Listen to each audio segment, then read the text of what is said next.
So we will go ahead with next question. That is question number 14. Practice problem number 14. A potentiometer wire has a length of 1.5 meter and resistance of 10 ohm. तो एक potentiometer wire है जिसका length आपको दिया हुआ है 1.5 metre. Normally potentiometer wire is 2 meter to 10 meter long, but in this case they have taken only 1.5 meter and the total resistance of wire is 10 ohm. It is connected in series with a cell of EMF 4 volt and internal resistance 5 ohm. तो जो wire है AB, potentiometer wire AB, इसको हमने series में connect किया with a cell of EMF 4 volt and internal resistance of 5 ohm. Calculate the potential drop per centimeter of the wire. आपको पूछा है what is the potential drop per centimetre of the wire. तो अगर आपको याद होगा हमने पोटेंशियोमीटर के केस में VAB upon total length L, VAP upon length of AP equal to K, इसको हमने बोला था पोटेंशियल ग्रेडियंट. तो basically potential drop per centimetre मतलब पोटेंशियल ग्रेडियंट पूछा है आपसे. तो they are asking you potential gradient. This is the first thing that you should understand. क्या पूछा है? Potential gradient. तो potential drop per centimetre per metre is nothing but potential gradient. तो हमारे पास एक वायर है, पोटेंशियोमीटर वायर है विच इज 1.5 मीटर लॉन्ग. तो I will take this wire to be AB. A से B है वायर है, इसका लेंथ आपको दिया हुआ है. तो simultaneously I will write down what is given to us. तो total length of wire is 1.5 metre और इस वायर का रेजिस्टेंस भी बताया है. कितना रेजिस्टेंस है? 10. तो वायर क्योंकि कंडक्टर होता है और हर एक कंडक्टर का रेजिस्टेंस होता है तो इसका भी रेजिस्टेंस है. तो I call this as R. इसका टोटल रेजिस्टेंस है 10 ohm. It is connected in series with a cell. You are connecting this in series with a cell and cell का आपको EMF दिया हुआ है. कितना दिया है? 4 वोल्ट. और इसका इंटरनल रेजिस्टेंस भी दिया है आपको 5 ओहम. तो I will denote this by small r and cell का EMF I will denote by E. तो EMF is 4 volt and small r is 5 ohm. This is what you have been given. इतना आपको दिया हुआ है. तो this is given to you और आपको फाइंड करने के लिए बोला है potential gradient. Potential drop per centimetre मतलब पोटेंशियल ग्रेडियंट. तो you are suppose to find out what is potential gradient. तो फाइंड करना है आपको K और आपको K का फॉर्मूला पता होना ही चाहिए. अभी मैंने बताया था V by L. What is V according to Ohm's law? IR. तो फिर K equal to IR by L. अब R हमको पता है, R is the resistance of wire. अब बोलोगे रेजिस्टेंस ऑफ वायर क्यों, सेल का क्यों नहीं? Calculate potential drop per centimetre of the wire. और potential drop per centimetre of the wire ही होता है, सेल का नहीं होता है. किसका होता है? वायर का. किसका होता है? तो वायर का जब पोटेंशियल ड्रॉप आपको फाइंड करना है तो रेजिस्टेंस किसका लोगे? वायर का लोगे. So that is basic idea कि you are suppose to take resistance of wire. अब ये जो सेल लगाया है आपने, तो सेल क्या करेगा? करंट सर्कुलेट करेगा. ये करंट मैंने क्या बोला है? I. अब हमारे पास लेंथ ऑफ वायर तो है, R भी है, क्या नहीं है? तो हमको क्या फाइंड करना है? तो कैसे फाइंड करोगे? What is this? Loop, close conducting path. तो फिर इसमें अगर मैं KVL अप्लाई करता हूं तो आई विल गेट I. तो applying Kirchhoff's voltage law to this loop of course. तो अगर मैं A से B ट्रेस कर रहा हूं, I am tracing in the direction of current. तो potential drop minus IR. B से यहाँ पे आ गया C पे, तो देयर इज नो ड्रॉप क्योंकि B से C में ना बैटरी है ना रजिस्टर है. There is no drop. C से D जाते वक्त minus I small r plus E equal to 0. तो यहां से मिल जाएगा E equal to I capital R plus small r. Right hand side पे लगेगा, पॉजिटिव हो गया और I निकाल लिया कॉमन. तो अब यहां से I मिल जाएगा. What is I? E upon capital R plus small r. So therefore you have I equal to E upon capital R plus small r. बराबर। अब मैं आपको एक ट्रिक बताता हूँ, इतना भी नहीं करना पड़ता है। अगर आपको पता है कि V equal to I R है, सिर्फ एक काम करना, इसको R इक्विवेलेंट बोल देना। और अगर आपको बोला है कि इंटरनल रेजिस्टेंस भी काउंट करना है, तो वोल्टेज यहाँ पे क्या लिखोगे? ईएमएफ। तो आई क्या आ जाएगा? E upon R equivalent. लेकिन रेजिस्टेंस ऑफ वायर मतलब कैपिटल R और resistance of cell small r are in series. हो गया E upon capital R plus small r। तो ये पहले 2-3 क्वेश्चन में मैं नहीं बताता हूँ, क्योंकि फिर कंफ्यूजन होता है, ये आया कहाँ से आया, कैसे आया। इसके लिए कैसे आया, क्या अप्लाई किया? केवीएल। तो केवीएल से आएगा, लेकिन डायरेक्ट भी आएगा, तो डायरेक्ट भी लिख सकते हो आप। तो अभी फॉर्मूला रेडी है, तो इसके बाद काम सिर्फ एक ही है।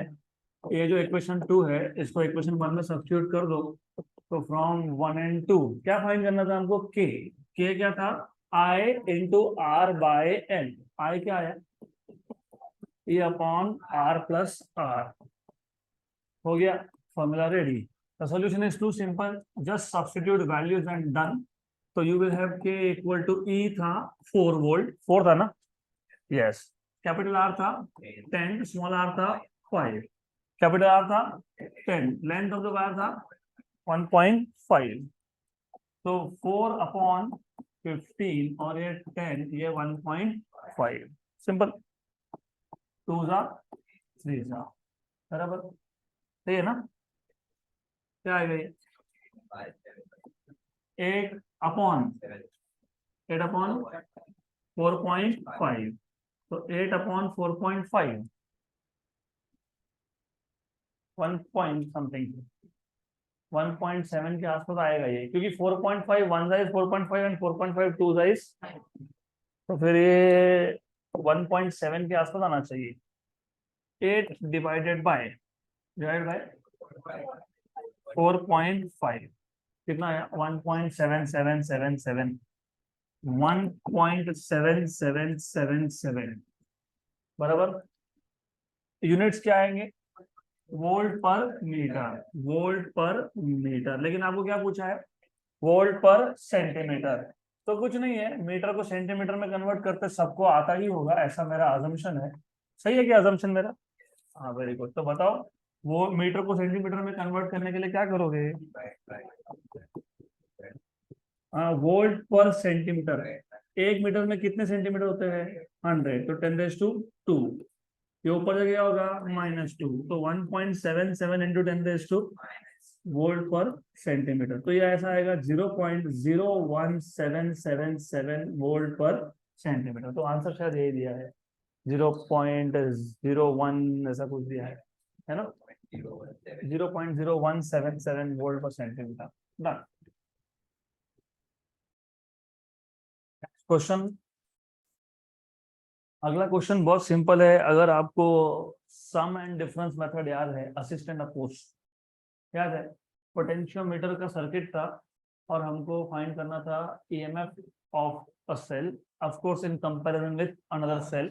तो 2 सेल हमको लगते हैं, एक था E1, उसका पॉजिटिव टर्मिनल कनेक्टेड था ए पॉइंट को, और नेगेटिव कनेक्टेड था एक क्वाड्रिलेटरल को, जहां पे 4 कीज थे A B C and D.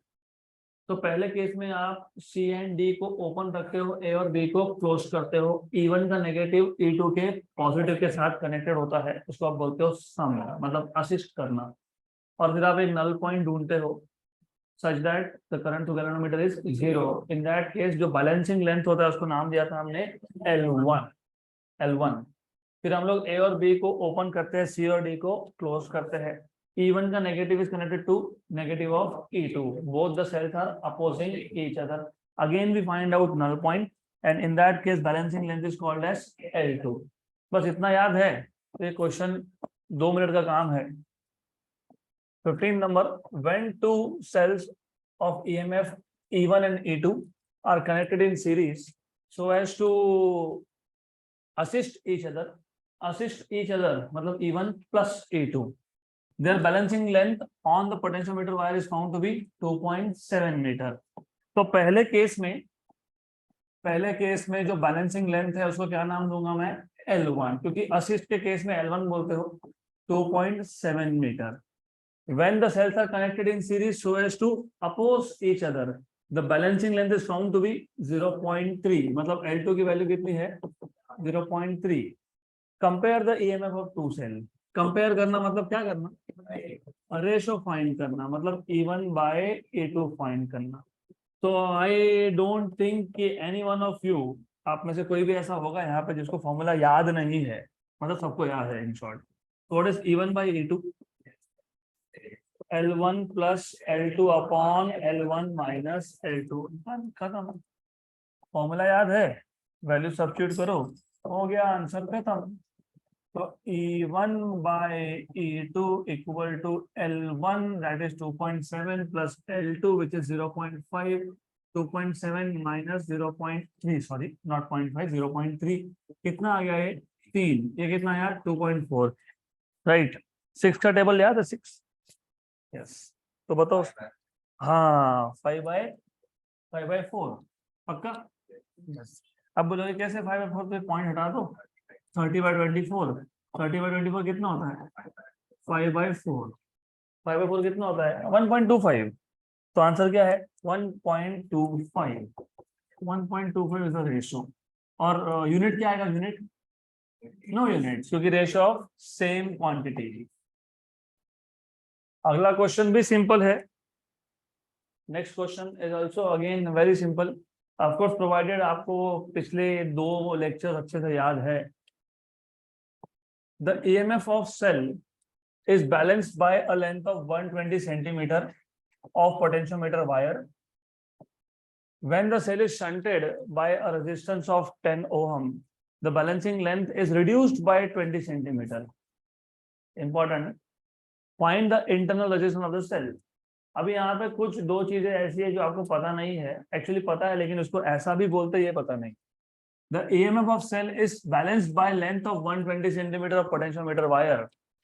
मतलब बेसिकली क्या है कि हमारे पास एक ही सेल है, कितना सेल है, एक। ऐसा कौन सा एप्लीकेशन था जिसमें हमने पोटेंशियोमीटर जो है ऊपर के सर्किट में एक ही सेल कनेक्ट किया था, to find the internal resistance. देखो आखिरी में बोला है फाइंड इंटरनल रेजिस्टेंस, यस। तो जब एक ही सेल हो मतलब टू फाइंड इंटरनल रेजिस्टेंस। उसके बाद when the cell is shunted, shunt करना मतलब पैरेलल में कनेक्ट करना, तो जो आप पैरेलल में लगाते हो ना उसको और एक नाम है, क्या नाम है, शंटेड। शंट मतलब पैरेलल, क्योंकि अभी आगे हम लोग जब गैल्वेनोमीटर स्टार्ट करेंगे, होपफुली आज ही करेंगे, उसमें ये वर्ड बार बार आएगा शंट। तो शंट मतलब पैरेलल, शंट मतलब पैरेलल। अब सिर्फ इतना है कि तुमको स्ट्रेट फॉरवर्ड नहीं बताया, तुमको घुमा फिरा के बताया है, तो घुमा फिरा के बताया तो तुमको सर्किट याद होना चाहिए। अब ये था potentiometer wire, I will not draw full diagram to the scale, सिर्फ बताने के लिए, याद दिलाने के लिए। यहाँ पे ए पॉइंट था, ए पॉइंट से तुमने क्या कनेक्ट किया था, बैटरी, फिर बैटरी के साथ था की, और यहाँ पे था रियोस्टेट, और ये बी पॉइंट यहाँ कनेक्टेड था। आई will not draw complete diagram, I told you already, तो मैं पूरा डायग्राम ड्रॉ नहीं करने वाला। यहाँ पे ऊपर हमने लगाया था, सिर्फ एक सेल जब लगाते हो, एक सेल, ओनली वन सेल, वो सेल यहाँ पे होता है, और साथ में कौन होता है, इंटरनल रेजिस्टेंस, और ऊपर क्या होता है, एक्सटर्नल रेजिस्टेंस। तो ये एक्सटर्नल रेजिस्टेंस जो था ये पैरेलल में था कि नहीं, तो शंटेड है कि नहीं, यस। तो शंट मतलब पैरेलल, और पैरेलल मतलब यहाँ पे जो रेजिस्टेंस था उसको क्या हुआ था तुमने, कैपिटल आर, तो यहाँ पे कौन था ऊपर, यहाँ पे कौन था, स्मॉल आर, ये क्या था, ई, ई, ये याद रखना। अगर आपको प्रोसेस याद होगा तो यहाँ पे की था, हमने पहले केस में की को ओपन रखा था, और जो लेंथ मिला था उसको क्या बोला था तुमने, L1, क्या बोला था उसको, और बाद में की को कर दिया था क्लोज। फिर सेकंड केस में आपको जो लेंथ मिला था, बैलेंसिंग लेंथ, क्या बोला था उसको, L2, और सारा सॉल्व करने के बाद आपको इंटरनल रेजिस्टेंस का एक फॉर्मूला मिलता है, small r equal to capital R, L1 minus L2 upon L2, बस हो गया। तो अब पहले केस में इन्होंने बोला है the EMF of cell is balance by length of 120 centimetre of potentiometer wire. मतलब केस 1 जब की ओपन था तो एक्सटर्नल रेजिस्टेंस सर्किट में था क्या, नहीं, तो लेंथ कितना है 120 सेंटीमीटर, मतलब 1.2 मीटर। बराबर। तो 120 सेंटीमीटर मतलब 1.2 मीटर। हाँ ठीक है ना, दैट इज ओके, फाइन। उसके बाद when the cell is shunted, मतलब जो ऊपर का जो रेजिस्टेंस था, अब की तुमने कर दिया क्लोज, की क्लोज किया तो रेजिस्टेंस सर्किट में आ गया, और कैसा आया, पैरेलल आया। तो शंटेड, कितना रेजिस्टेंस शंट किया आपने, 10 ओहम। तो shunt resistance is 10 ohm. The balancing length is reduced by मतलब रिड्यूस बाय का मतलब क्या होता है, कम होना। तो पहले कितना था, L1, अब कितने से कम हो गया, 20 सेंटीमीटर से कम हो गया। मतलब 120 माइनस 20 मतलब 100 सेंटीमीटर, मतलब 1 मीटर। तो L2 is 1 metre, therefore L2 equal to 1 metre.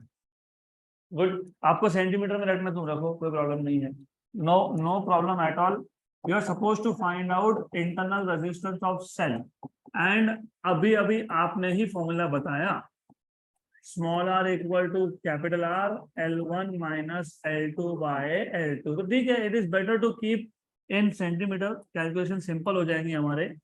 तो too simple, R equal to 10, 120 minus 100 upon 100, हो गया सवाल खत्म। तो R इक्वल टू 10 और ये 20, 200 बाय 100 मतलब कितना, 2 ओम। डन। Next question. अभी अगला क्वेश्चन वापस से पोटेंशियल ग्रेडियंट पे ही है, मतलब वोल्ट पर मीटर। तो पोटेंशियल ग्रेडियंट मतलब कौन, के क्या होता है, V बाय L। और अगर एक सेल का इंटरनल रेजिस्टेंस नहीं हो, अगर एक सेल का इंटरनल रेजिस्टेंस नहीं हो, तो वही V होता है EMF, V equal to E, बराबर। तो K क्या बन जाएगा, V बाय L के यहाँ पे क्या लिखोगे, E बाय L। तो K is E by L, तो what is E, K into L। अगला question, a potential drop per unit length along a wire is 5 into 10 raised to minus 3 volt per meter. If the EMF of cell balances against length of 216 centimeter of this potentiometer wire, find the EMF of cell. तो basically ऐसा है, आपको given में दिया है potential gradient, के की value दी है आपको, कितना दिया है, 5 into 10 raise to minus 3 volt पर मीटर, और EMF of cell balances against the length of, length कितना दिया है, 216 सेंटीमीटर मतलब 2.16 मीटर। आपको पूछा है find the EMF of cell, तो you are suppose to find out what is the EMF of cell E। तो EMF फाइंड करना है, तो अभी मैंने बताया formula, just now I have told you formula, potential gradient K is V by L, but V is E if there is no internal resistance. कहीं पे भी इंटरनल रेजिस्टेंस मेंशन ही नहीं किया, तो इग्नोर करो फिर। तो क्या हो जाएगा, E बाय L। तो what will be E, K into L। तो हो गया क्वेश्चन खत्म। तो E इक्वल टू KL, और K की वैल्यू कितनी दी है, 5 इंटू 10 रेज टू माइनस 3, और L कितना दिया है, 2.16, बराबर 1080, 10.8 into 10 raise to minus 3 volt, हो गया खत्म ना, मतलब 0.0108 वोल्ट, ऐसा आंसर होगा। Next question. अभी अगला क्वेश्चन, और हमने एक क्वेश्चन आज ही सॉल्व किया, इट इज ऑलमोस्ट सेम। तो हमने आज जो क्वेश्चन सॉल्व किया था, पहले उस पे जाते हैं। ये क्वेश्चन, क्वेश्चन नंबर 14 आज का पहला ही क्वेश्चन था। ये क्वेश्चन और क्वेश्चन नंबर 18 ऑलमोस्ट सेम है, एक्चुअली सेम ही है। The resistance of potentiometer wire is 8 ohm and its length is 8 metre. वहां पे भी ऐसा था क्या, पोटेंशियोमीटर वायर का रेजिस्टेंस था 10 ओम और लेंथ था 1.5 metre. A resistance box and a 2 volt battery are connected in series with it. वहां पे सिर्फ इतना बोला था कि हमने पोटेंशियोमीटर वायर के साथ सीरीज में किसको कनेक्ट किया, बैटरी को। बैटरी का ईएमएफ दिया था शायद 4 वोल्ट और उसका इंटरनल रेजिस्टेंस था 5 ओहम, बराबर। यहाँ पे यहाँ पे सिर्फ चेंज इतना है कि इंटरनल रेजिस्टेंस बोलने की जगह पे क्या बोला है, रेजिस्टेंस बॉक्स। क्या बोला है, resistance box.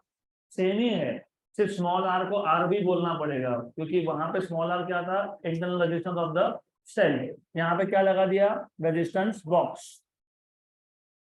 What should be the resistance in the box if it is desired to have a potential drop of 1 microvolt per mm? उस केस में भी आपको V की वैल्यू दी थी नहीं, उल्टा पूछा था। तो उस क्वेश्चन में आपको इंटरनल रेजिस्टेंस दिया था और क्या पूछा था, पोटेंशियल ड्रॉप पर सेंटीमीटर। यहाँ पे पोटेंशियल ड्रॉप दिया है और क्या पूछा है, रेजिस्टेंस पूछा है। मतलब ये डायग्राम एग्जैक्टली सेम है। So you have the same diagram. Question number 18, इसका डायग्राम एग्जैक्टली सेम आएगा विदाउट एनी चेंज। सिर्फ चेंज है ये जो स्मॉल आर है उसके यहाँ पे R B resistance box. Done. EMF की वैल्यू दी है, कितनी दी है, कितना दिया है, 2 वोल्ट। गुड। देन गिवन में हमको दिया हुआ है number 1 resistance of potentiometer wire है, मतलब कौन, कैपिटल आर, कितना है, 8 ohm. Length of potentiometer wire 8 metre. Value of EMF 2 volt, right. Then K है 1 माइक्रो वोल्ट पर एमएम। इसको कन्वर्ट करना पड़ेगा ऐसा यूनिट्स में। माइक्रो मतलब 10⁻⁻⁶, तो 1 मतलब 10⁻⁻⁶ और एमएम मतलब 10⁻⁻3, 10⁻⁻3 बचेगा वोल्ट पर मीटर। ये आ गया के का वैल्यू। और फाइंड क्या करना है, आर बी रेजिस्टेंस बॉक्स का value. What is the resistance in the box, मतलब आर बी फाइंड करना है। तो वही फॉर्मूला जो हमने पहले देखा था, same same. K equal to V by L, V equal to I R by L. और आई क्या आया था, किरचॉफ लूप को अप्लाई किया था, E अपॉन स्मॉल आर। यहाँ पे स्मॉल आर जगह पे कौन है, आर बी। तो आई क्या आएगा, E upon R plus R B, R by L. Good. तो एज आई टोल्ड यू ये एकदम ही सेम क्वेश्चन है, सिर्फ स्मॉल आर की जगह पे आर बी लिखना है, बाकी कुछ नहीं है। बन गया फॉर्मूला। तो आप सॉल्व करो। अभी आपको के की वैल्यू दी है 10⁻⁻³ इक्वल टू ई की वैल्यू भी दी है कितनी, 2। आर भी दिया है कितना, 8। और आर भी करना है फाइंड। और आर कितना है, 8। और लेंथ कितना है, 8। 8 और 8 हो गया कैंसल, कैंसल हो गया। गुड। Then multiply 8 into 10⁻⁻3। मैं काम करता हूँ, मेरे को ये 10⁻⁻3 नहीं चाहिए इधर, I don't want it here. तो 8 प्लस आर बी, 10⁻⁻3 गया नीचे, नीचे से गया ऊपर, तो कितना आ गया, 2000। 10⁻³ गया नीचे, मतलब यहाँ पे आएगा तो डिवाइड होगा, और ऊपर जाएगा तो क्या होगा, 10⁻+3, मतलब क्या बन गया, 2000। क्या बन गया, तो आर बी कितना आ गया, 2000 में से 8 गए तो 1992 ओहम। तो आंसर क्या आना चाहिए, 1992 ओहम, 1992 ओहम। बुक में क्या दिया है, गलत दिया है। अगर 1.992 लिख रहे हैं तो किलो ओहम लिखना चाहिए, राइट। गलत है, गलत है। 15 है क्या, तो 5 हटा दो, 5 हटा दो फिर वहां से। तो 1992 ओहम, तो 15992 नहीं, 1992। 5 एक्स्ट्रा प्रिंट हो गया वहां। Done. Okay, so we will now move ahead to the next topic, that is galvanometer. आपको ऑलरेडी पता है कि गैल्वेनोमीटर कहाँ यूज होता है और क्यों यूज होता है। क्यों यूज होता है galvanometer, to measure small currents of the order of 10⁻⁻6 ampere. मतलब जहाँ पे करंट बहुत ही वीक हो, very small current, we use galvanometer to measure such small currents. अब एग्जैक्टली ये गैल्वेनोमीटर वर्क कैसे करता है हमको वो देखना है। तो ओल्ड सिलेबस में जो 2018 तक सिलेबस था आपका, उसमें गैल्वेनोमीटर का वर्किंग और गैल्वेनोमीटर के एप्लीकेशंस वो दोनों ही अगले चैप्टर में थे। अगला चैप्टर मतलब magnetic field due to electric current. तो उसमें गैल्वेनोमीटर का वर्किंग भी था, डिटेल्ड वर्किंग था, और उसके दो applications, how to convert galvanometer into ammeter and how to convert galvanometer into volt meter. वो जो तुम वोल्ट मीटर देखते हो ना, वो वोल्ट मीटर भी गैल्वेनोमीटर ही होता है, एमीटर भी गैल्वेनोमीटर ही होता है। सिर्फ गैल्वेनोमीटर में छोटे छोटे चेंजेस करते हैं to convert it into ammeter और वोल्ट मीटर। तो पुराने सिलेबस में वो सीक्वेंस था कि पहले गैल्वेनोमीटर हम लोग डिटेल में स्टडी करेंगे, फिर उसको हम लोग एमीटर में कैसे कन्वर्ट करना है देखेंगे, फिर हम उसको वोल्ट मीटर में कन्वर्ट करेंगे। लेकिन अभी क्या है, अभी गैल्वेनोमीटर का जो एग्जैक्ट वर्किंग है वो अगले चैप्टर में जाएगा, क्योंकि वो मैग्नेटिक फील्ड्स के ऊपर डिपेंड करता है। तो exact working of galvanometer will go in next chapter, that is magnetic field due to electric currents.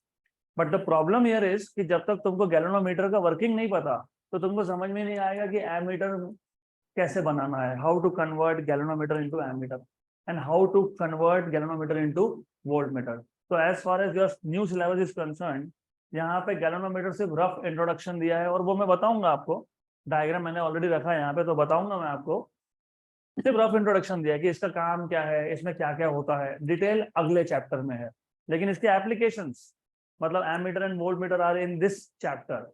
Good, क्योंकि करंट मेजर करने के लिए आपको एमीटर लगता है और वोल्टेज मेजर करने के लिए आपको वोल्टमीटर लगता है। तो before we see what is ammeter और वोल्टमीटर, हम लोग पहले तो ये गैल्वेनोमीटर क्या है, उसके बेसिक कंपोनेंट्स क्या क्या है, वो हम देखेंगे डिटेल में। वापस ये टॉपिक अगले चैप्टर में रिपीट होगा, लेकिन फिलहाल अभी it is essential that you should know now, तो पहले हम लोग देखेंगे। तो गैल्वेनोमीटर का एक्चुअली पूरा नाम है, दो तीन नाम है उसके, उसको आप बोलते हो moving coil galvanometer, moving coil galvanometer. In short, you call this as MCG, moving coil galvanometer. It is not Melbourne cricket ground. It is moving coil galvanometer, right? या फिर इसको ऐसा भी बोलते हैं permanent magnet moving coil galvanometer, permanent magnet moving coil PMMC galvanometer. इसमें actually होते हैं दो टाइप, तो मूविंग कॉइल गैल्वेनोमीटर MCG या फिर permanent magnet moving coil galvanometer PMMC, इसमें होते हैं दो टाइप, एक होता है पिवोटेड टाइप, एक होता है सस्पेंडेड टाइप। अब पिवोटेड और सस्पेंडेड में फर्क क्या है? देखो, एक केस में पिवोट करना मतलब बेसिकली फिक्स करना। सपोज मेरे पास एक रॉड था, इस रॉड को मैंने एक एंड पे with the help of nail, nail मतलब किला, ऐसा एक साइड पे कर दिया फिक्स, इसको बोलते हो पिवोटेड टाइप। क्या बोलते हैं इसको? Pivoted type. और दूसरा होता है सस्पेंडेड टाइप। सस्पेंडेड टाइप में आप एक वायर के हेल्प से इसको सस्पेंड करते हैं। तो आपके सिलेबस में पिवोटेड टाइप नहीं है, आपको सिर्फ है suspended type, only suspended type, बराबर। तो MCG मूविंग कॉइल गैल्वेनोमीटर या फिर permanent magnetic moving coil galvanometer PMMCG, उसमें कितने टाइप है? दो, पिवोटेड एंड सस्पेंडेड। आपके सिलेबस में क्या है? सस्पेंडेड। ये जो सस्पेंडेड टाइप गैल्वेनोमीटर होता है, इसमें हमारे पास होता है इलेक्ट्रोमैग्नेट्स। अब इलेक्ट्रोमैग्नेट मतलब क्या? मैग्नेट तो सबको पता ही होगा, पता है मैग्नेट? मैग्नेट वो एक ब्लैक कलर का मटेरियल होता है which can attract pieces of iron, वो होता है परमानेंट मैग्नेट, राइट? तो उसको आप मैग्नेट बनाने के लिए करंट पास करते हो क्या? नहीं। लेकिन और टेम्पररी मैग्नेट्स भी होते हैं, उसमें होता क्या है, आपके पास you have two blocks, these are conducting blocks, ये कंडक्टिंग ब्लॉक्स हैं, और इन कंडक्टिंग ब्लॉक्स के ऊपर आप वायर का वाइंडिंग करते हो। क्या करते हो? वायर का वाइंडिंग। तो you put winding on this blocks, these are conducting blocks, इसके ऊपर तुमने कर दिया वायर का वाइंडिंग। तो you put windings on this, और जब आप इसमें से करंट पास करोगे, जब आप इसमें से करंट पास करोगे तब ये मैग्नेटिक होगा। इसलिए इसको बोलते हैं इलेक्ट्रोमैग्नेट। क्या बोलते हैं इसको? इलेक्ट्रोमैग्नेट। इलेक्ट्रो मतलब इलेक्ट्रिसिटी, मतलब बेसिकली जब आप करंट पास करोगे तब ये मैग्नेटिक बनेगा। करंट बंद कर दोगे तो मैग्नेटिज्म इसका गया। इसलिए मैंने बोला था टेम्पररी मैग्नेट्स। लेकिन कोई भी मैग्नेट हो उसमें दो पोल होते हैं, नॉर्थ पोल एंड। और एक चीज याद रखना, जैसे चार्जेस होते हैं ना, plus Q and minus Q, इसको क्या बोलते हो? Electric dipole. क्या बोलते हो उसको? तो ऐसा हो सकता है कि एक सिंगल चार्ज हो, मतलब मोनोपोल। क्या बोलते हैं इसको? मोनो। मोनो मतलब सिंगल। तो इलेक्ट्रिक मोनोपोल हो सकता है, मतलब सिंगल चार्ज हो सकता है, कोई प्रॉब्लम नहीं है, हो सकता है। लेकिन मैग्नेट के केस में सिंगल पोल होता ही नहीं है, हमेशा क्या होता है? डाइपोल। मतलब एक नॉर्थ और एक साउथ होना ही चाहिए। तो अब प्रॉब्लम क्या है कि मैंने जब इसमें से करंट पास किया तो फिर कौन सा पोल जनरेट होगा? इसके लिए हम लोग क्या करते हैं ना, एक एक साइड में से क्लॉकवाइज करंट सर्कुलेट करते हैं और एक में से एंटी क्लॉकवाइज सर्कुलेट करते हैं। और आप आगे सीखोगे अगले चैप्टर में, क्लॉकवाइज करंट सर्कुलेट किया तो वो बनता है साउथ पोल और एंटी क्लॉकवाइज बनता है नॉर्थ पोल। तो ऐसा बन गया आपका नॉर्थ एंड साउथ, बराबर। तो हमारे पास दो ब्लॉक्स थे, उसके ऊपर था वायर। वायर से हमने करंट पास किया, एक में क्लॉकवाइज किया, दूसरे में एंटी क्लॉकवाइज किया। जिसमें से क्लॉकवाइज किया वो बन गया साउथ, जिसमें से एंटी किया वो बन गया नॉर्थ। तो आगे आपके पास magnetic field. What is the direction of magnetic field? North to south. तो ये जो रीजन है, यहाँ पे एक मैग्नेटिक फील्ड जनरेट हो गया which is from north to south. तो ये मैग्नेटिक फील्ड का रीजन है। ये आगे आपके पास region of magnetic field. Good. अब हम लोग करते क्या है इसमें, this very interesting. Current measure करने के लिए उसके अंदर क्या क्या होता है, वो छोटे से एमीटर में ये सब होता है अंदर। ओके, तो अब व्हाट वी डू इज, मैंने बोला सस्पेंडेड टाइप था, तो सस्पेंड करना है तो कहीं से सस्पेंड करोगे ना। जैसे सस्पेंड करने के लिए फैन भी सस्पेंडेड है, कहाँ से है? सीलिंग से। तो यहाँ पे भी हमारे पास एक रिजिड सपोर्ट होना चाहिए सस्पेंड करने के लिए। यहाँ से मैंने सस्पेंड कर दिया, सस्पेंडेड टाइप था तो सस्पेंड कर दिया, सस्पेंड कर दिया। यहाँ से आ गया ये वायर ऑफ सस्पेंशन। ये एक वायर है जहाँ से सस्पेंशन किया है हमने, सस्पेंड किया है। और ये वायर कोई सादा वायर नहीं है, स्पेसिफिक टाइप का बताता है ये। No, not brass, it is, बताऊंगा बाद में मैं एग्जैक्टली, लेकिन नाइक्रोम का होता है ये। I will go into detail also. तो ये स्पेशल टाइप का वायर है। फिर उसके बाद इसके नीचे हमने कॉइल को सस्पेंड किया है। कॉइल है ना, कॉइल है ना, कॉइल है ना, लिखा था ना कॉइल। हाँ, तो कॉइल तो होना चाहिए ना। कॉइल नहीं होगा तो फिर उसको मूविंग कॉइल क्यों बोलोगे आप? तो कॉइल होना चाहिए, तो यहाँ पे कॉइल है। और कॉइल होता है रेक्टेंगुलर शेप में, the coil in the form of rectangle. और यही वायर जिससे सस्पेंड किया था, यही वायर यहाँ पे आता है। और इस वायर पे होता है हेलिकल स्प्रिंग।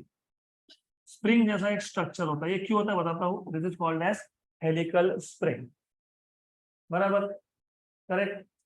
अब हमको मूविंग कॉइल गैल्वेनोमीटर या permanent magnetic moving coil galvanometer क्यों यूज करना था? To measure current, to measure current.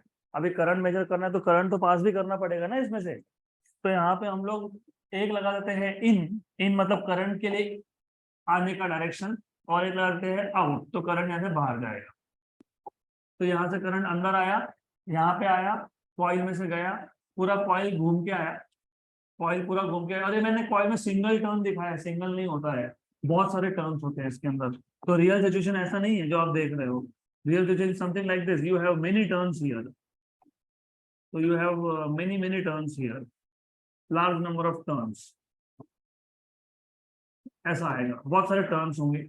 और ये जो करंट है, ये करंट कॉइल में से सर्कुलेट होके घूम फिर के यहाँ पे आएगा और यहाँ से बाहर जाएगा। अगर यहाँ से इन है तो यहाँ से आउट है, यहाँ से इन है तो ऊपर से आउट है, कोई फर्क नहीं पड़ता है, डज नॉट मैटर कहाँ से इन कहाँ से आउट, डज नॉट मैटर, एक इन और एक आउट, डन, क्लियर, पक्का।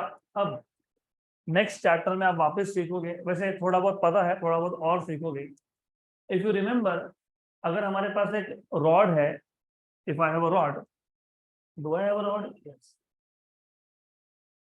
इस रॉड पे अगर मैं दो फोर्सेस लगाता हूं, equal but opposite at the same point, क्या होता है? Cancellation. It is said to be in equilibrium. लेकिन अगर मैं फोर्स लगाता हूँ एक एंड पे और दूसरा लगाता हूँ दूसरे एंड पे, और दोनों इक्वल बट अपोजिट है, but acting at two different points, क्या होगा? टॉर्क, मतलब rotation. So two equal but opposite forces constitute torque. अब तक आपने क्या सीखा था इलेक्ट्रोस्टैटिक्स में? अगर मेरे पास एक चार्ज है और उसकी फील्ड में दूसरा चार्ज लाऊं, तो वो क्या एक्सपीरियंस करेगा? फोर्स।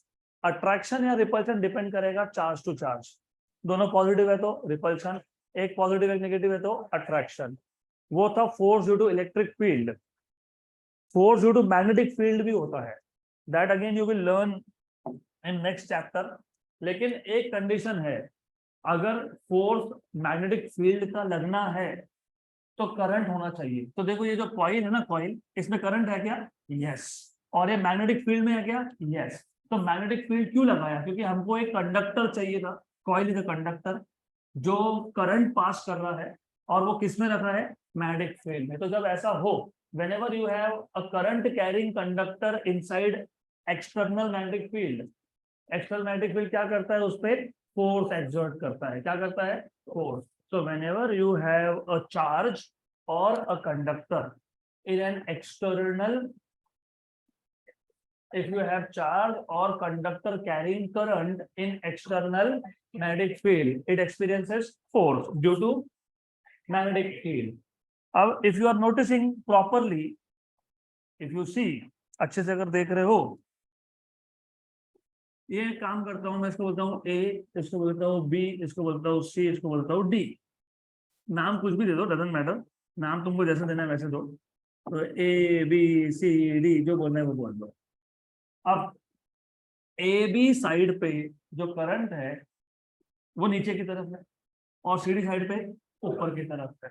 तो जो magnetic field A B side पे फोर्स एक्सर्ट करेगा, वो फोर्स, और जो सी डी साइड पे करेगा वो force, they are directed opposite to each other. बराबर? बराबर, अपोजिट टू ईच अदर। तो अपोजिट टू ईच अदर होगा, तो these are two forces which are acting at two different points. They are equal in magnitude but opposite in size. तो क्या करेंगे वो? Torque exert करेंगे, मतलब कॉइल को रोटेट करेंगे। क्या करेंगे? कॉइल को रोटेट। अब आपको ऐसा नहीं दिखाना, मत दिखाओ। आपको बोलना कि नहीं ए बी पे फोर्स बाहर की तरफ है, चलेगा। अगर ए बी पे फोर्स बाहर की तरफ है तो सी डी पे अंदर की तरफ, तो द कॉइल विल रोटेट। अगला क्वेश्चन ये आता है, क्या एडी और बीसी साइड पे फोर्स नहीं है? नहीं है, जीरो फोर्स है। वो क्यों नहीं है? वो अगले चैप्टर का पार्ट है, वो अभी मैं नहीं बता सकता हूँ, क्योंकि आपको basically force due to magnetic field का फॉर्मूला पता नहीं है अब तक। वो आप अगले चैप्टर में सीखोगे। तो एडी और बीसी पे फोर्स नहीं होता है, सिर्फ ए बी और सी डी पे होता है। तो इट इज लाइक दिस। हमारे पास एक कॉइल है, एक फोर्स बाहर की तरफ है, एक फोर्स अंदर की तरफ है। तो कॉइल क्या होगा? क्या होगा? रोटेट। इस रोटेशन को बोलते हैं डिफ्लेक्शन। क्या बोलते हैं? डिफ्लेक्शन। और हमको मेजर क्या करना था? करंट। तो हमने क्या किया? We do very smart work. हम लोग क्या करते हैं, अभी ह्यूमन स्मार्ट ही है ना, इसलिए तो इतना साइंस एडवांस हो गया। तो हम लोग क्या करते हैं, ये रोटेट होने वाला है, हमने इसके ऊपर एक पॉइंटर लगा दिया। बराबर? करेक्ट। मैं जैसे ही करंट पास करूंगा, मैग्नेटिक फील्ड तो पहले से था ही, तो क्या हुआ? दो फोर्स आ गए, इक्वल बट अपोजिट, मतलब टॉर्क आ गया। टॉर्क क्या करता है? रोटेट करता है। और इस कॉइल के ऊपर एक पॉइंटर लगा दिया, और पॉइंटर के नीचे मैंने स्केल लगा दिया। तो जैसे ही टॉर्क एक्ट होगा, पॉइंटर क्या होगा?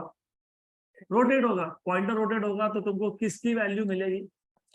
करंट की वैल्यू मिलेगी। This is how a moving coil galvanometer works. अब ये हेलिकल स्प्रिंग क्यों था?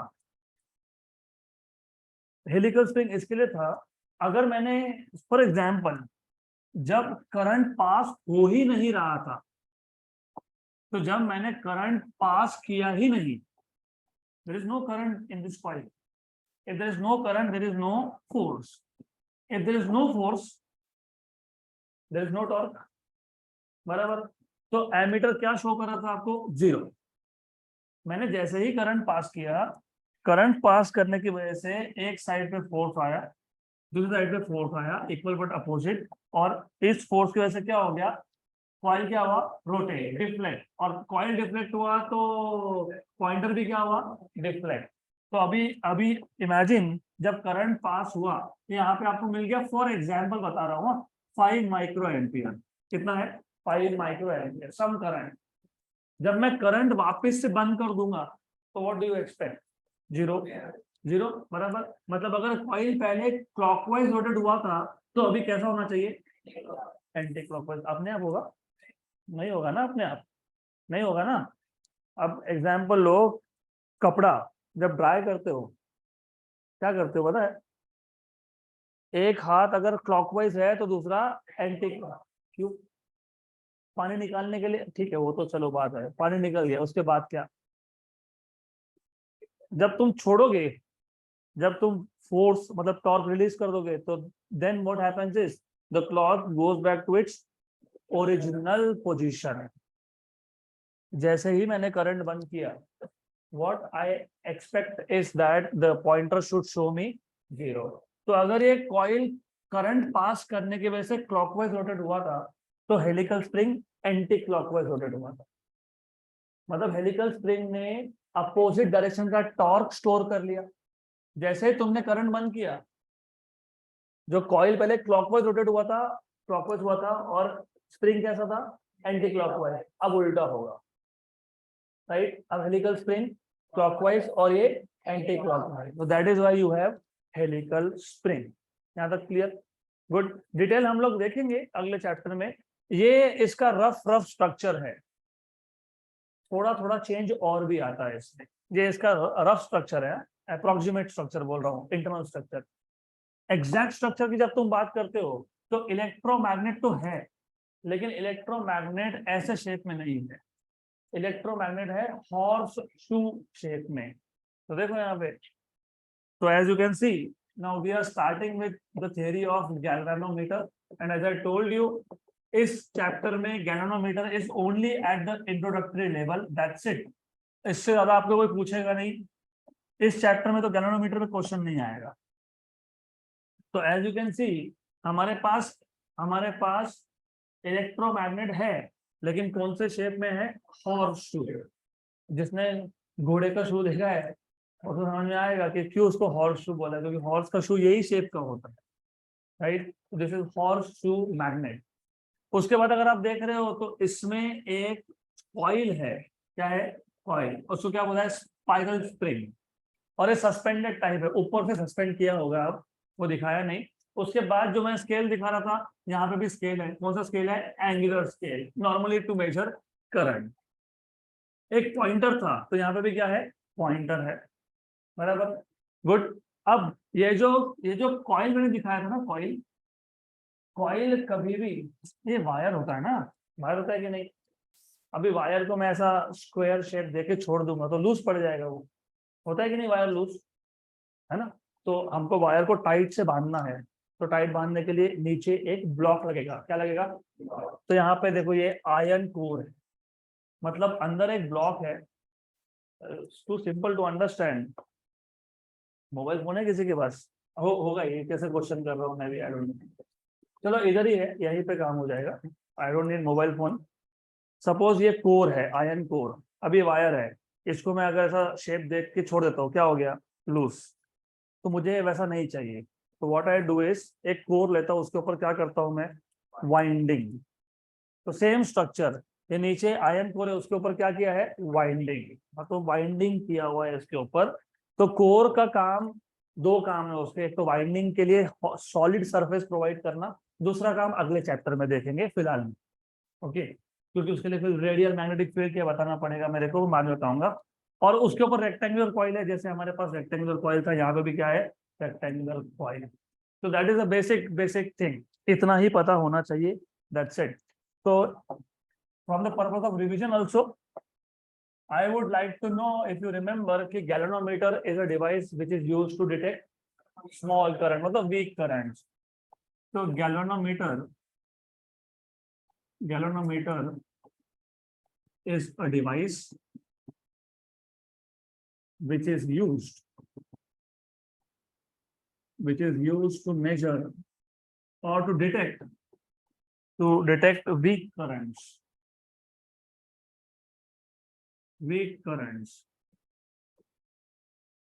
It consists of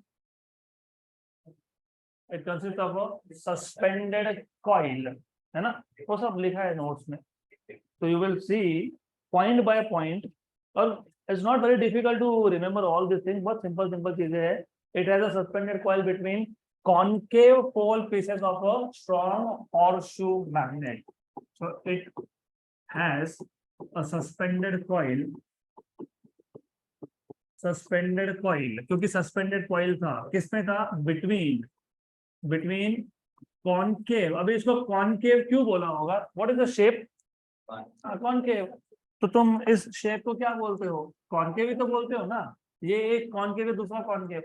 तो it has a suspended coil between concave pole pieces. Why pole pieces? Because one will be north pole, another will be south pole. Pole pieces of a strong magnetic field होना चाहिए. Strong horseshoe magnet. बराबर. Good. अब इसके बाद क्या होगा? जब इसमें से तुम इलेक्ट्रिक करंट पास करोगे, when an electric current passes through the coil, it gets deflected. So when an electric current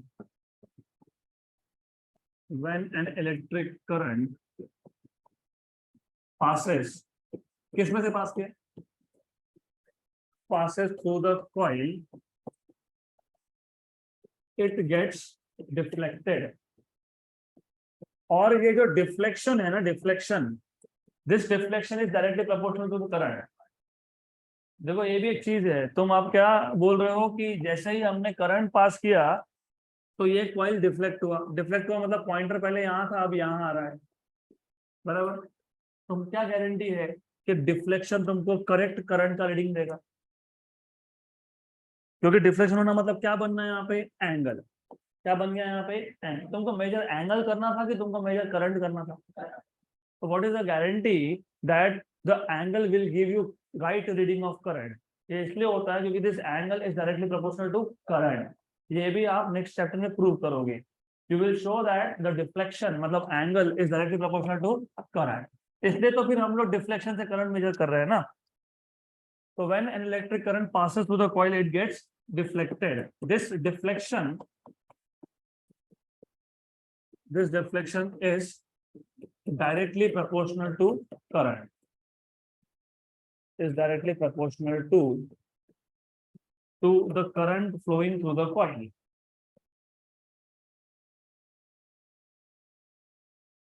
correct. और तुमने कॉइल के ऊपर क्या लगा के रखा है? क्या था ये? Pointer. A pointer is mounted मतलब fixed on the coil which gives reading of current.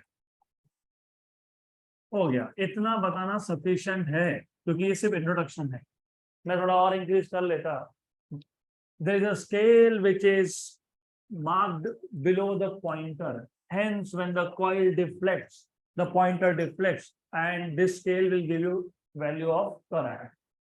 Just introduction है. तो as a pointer is mounted on the coil which gives reading of current.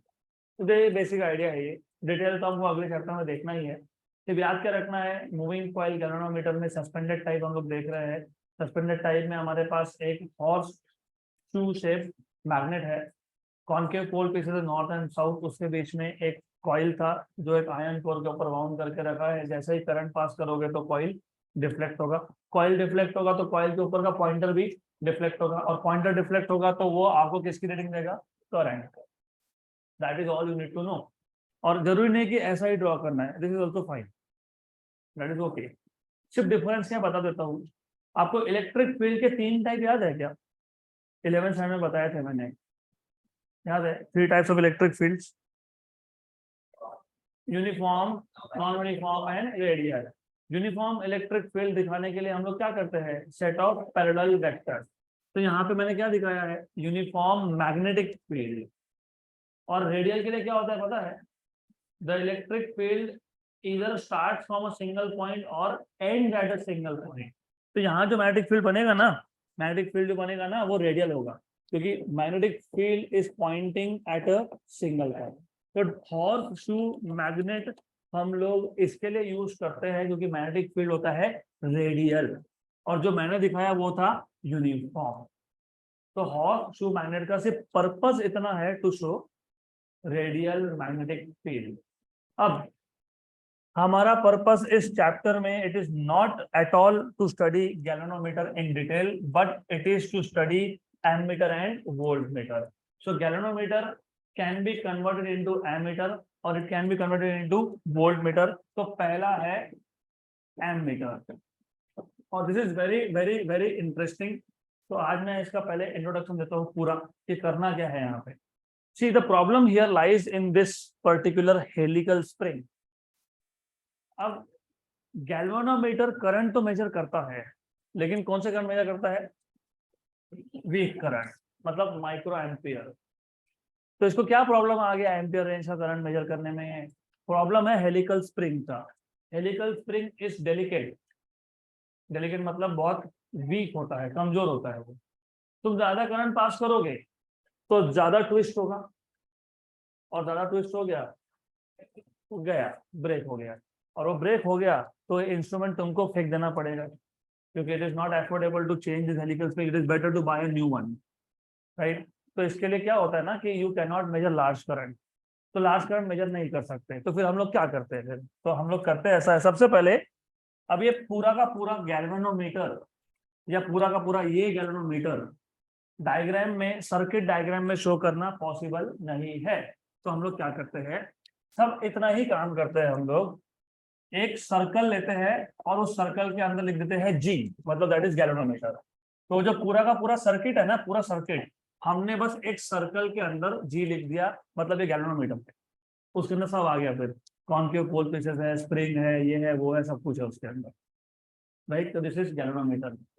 यहाँ से करंट आ रहा था I, which is large current, maybe ampere range. But the problem here is कि galvanometer cannot handle ampere range current. It can handle only micro ampere, very small. तो मैंने अगर इसको पास कर दिया गैल्वेनोमीटर से, तो गैल्वेनोमीटर तो गया, ये तो पक्का है, डैमेज हो जाएगा वो। हमको डैमेज करना नहीं है, और दूसरा हमको ये करंट भी मेजर करना है। तो हम लोग क्या करते हैं? हम लोग यहाँ पे एक स्मॉल शंट लगा देते हैं, small shunt, low resistance in parallel. अब ये स्मॉल क्यों, वो भी बताता हूँ। You know Ohm's law, V equal to I R. तो I equal to V by R, मतलब current is inversely proportional to, तो जितना रेजिस्टेंस ज्यादा होगा उतना करंट कम होगा। तो लॉजिकली सोचो, हमको गैल्वेनोमीटर से लार्ज करंट पास नहीं करना था, बराबर? इसके लिए हमने क्या लगाया? रेजिस्टेंस। अगर ये रेजिस्टेंस ही लार्ज हुआ तो यहाँ से करंट क्या आ जाएगा? स्मॉल, क्योंकि resistance is inversely proportional to current. जितना ज्यादा रेजिस्टेंस उतना स्मॉल करंट, सही है? हमारा पर्पस ही ये था कि गैल्वेनोमीटर से करंट हमको कम भेजना है, तो मैक्सिमम कहां से भेजना है? पैरेलल से। पैरेलल क्या बोलते हो? शंट। इसलिए रेजिस्टेंस का नाम क्या दिया है? एस। और गैल्वेनोमीटर के रेजिस्टेंस का नाम क्या दिया है? G. G is resistance of galvanometer, S is resistance of shunt. Clear? नहीं तो बोलेंगे large resistance. Large resistance voltmeter में लगता है, यहाँ पे कौन लगता है? स्मॉल। फिर कोई ये भी बोलेगा लगाया ही क्यों रेजिस्टेंस? क्यों लगाया? नहीं लगाते तो अच्छा है ना, पूरा ही करंट पास हो जाता।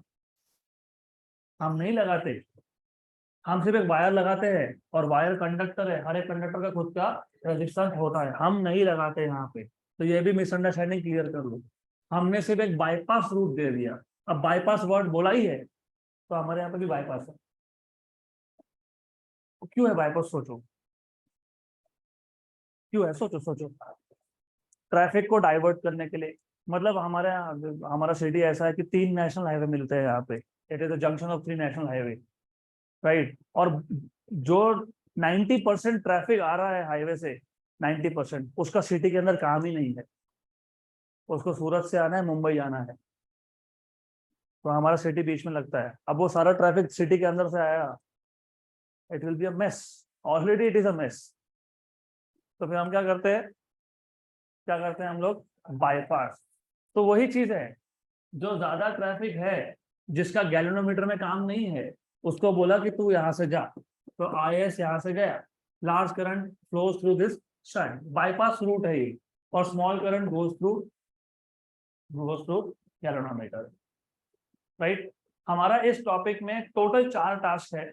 Number 1 to find out expression for S, number 2 to find out expression for IS, number 3 to find out expression for IG, and number 4 to find out N। ये N क्या है मैं बताऊंगा बाद में। ये 4 चीजें फाइंड करनी है आपको, और ये चारों चीजें फाइंड करने के लिए इट इज टू सिंपल, क्योंकि आपके बेसिक्स क्लियर है, that is what I assume. If you have 2 resistances in parallel, what is same and what is not same? Current is not same, और वो तो दिख ही रहा है, एक में IG एक में IS। What is same? Potential difference is same. तो यहाँ का डेरिवेशन स्टार्ट ही इधर से होगा, potential difference across G and potential difference across S, they are same. Clear? Good. What is potential difference? V equal to IR। तो ये देखेंगे हम लोग IG इंटू G, क्योंकि करंट थ्रू गैल्वेनोमीटर था IG, रेजिस्टेंस था G, equal to IS into S। बराबर?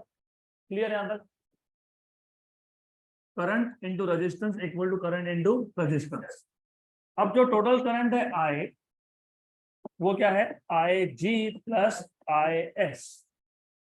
और ये जो IG है ना, इसको बोलते हैं फुल स्केल डिफ्लेक्शन। क्या बोलते हैं इसको? Full scale deflection current. मतलब इसमें जो पॉइंटर है वो पूरा का पूरा डिफ्लेक्ट हो गया, तो मैक्सिमम करंट है वो किसमें से? गैल्वेनोमीटर से। किसमें से? गैल्वेनोमीटर से। तो can I write down IS equal to I minus IG, equation number 1। तो IG into G equal to IS। What is IS? I minus IG into S। हमको क्या फाइंड करना था? S। मिल गया S। S equal to IG into G upon I minus IG। Oh yeah, task number 1 done, complete. Task number 2 is to find out the value of IG, IS दोनों ही find करना है। तो पहले हम लोग IG फाइंड कर लेते हैं, यहीं से मिल जाएगा, यहीं से मिल जाएगा आपको IG, मिलेगा ना? कैसे? IG into G equal to IS minus IG into S, IS IG into S। तो IG इंटू G, इसको यहां लेके आओ, plus IG into S equal to IS। तो IG आ गया common, G plus S equal to IS। Therefore IG equal to IS upon G plus S। मिल गया आपको IG का एक्सप्रेशन। अब क्या चाहिए? IS। अभी IS तक पहुंचने के 2-3 अलग अलग मेथड्स है, which ever you want. You can also start from here again. उधर मत ध्यान दो, उसकी चिंता तुम मत करो, उसकी चिंता मुझे है। तो I will not want that you rush, मुझे पता है। तो I will stop at the right time, don't worry. मेरा सिलेबस भी टाइम पे खत्म होगा, डोंट वरी। तो यहाँ पे तुमको क्या चाहिए अभी? IS। तुमको जब IG चाहिए था, तुमने क्या किया? IS को क्या लिखा? I minus. अब तुमको क्या चाहिए? IS। तो IG को क्या लिखोगे? I minus IS।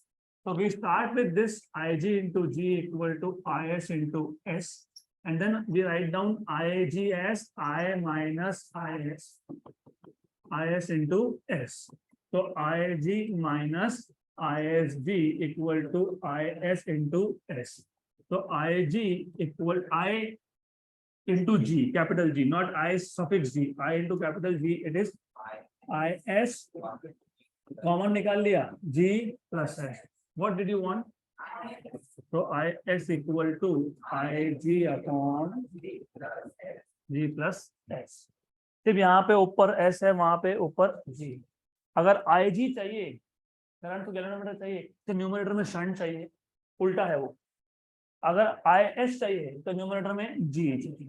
यहाँ तक क्लियर? गुड। फिर ये और इसका आगे का हम लोग कल वापस कर लेंगे।